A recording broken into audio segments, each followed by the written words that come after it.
नमो भवाय च रुद्राय च नमः शर्वाय च पशुपतये च नमो नीलग्रीवाय च शितिकण्ठाय च नमः प्रवर्तिने च व्युक्तकेशाय च नमः सहस्राक्षाय च शतधन्वने च नमो गिरिजाय च शिपिभिष्टाय च नमो मीढुष्टमाय चेषुमते च नमो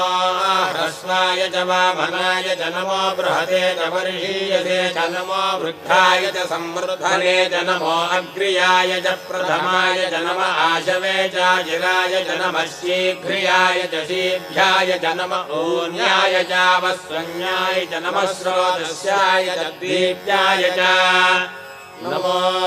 ज्येष्ठाय च कनिष्ठाय च नमः पूर्वजाय चापरजाय च नमो मध्यमाय चापगल्भाय च नमो जघन्याय च बुद्ध्याय च नमः श्रोभ्याय च प्रतिशल्याय च नमो याम्याय च क्षेम्याय च नमो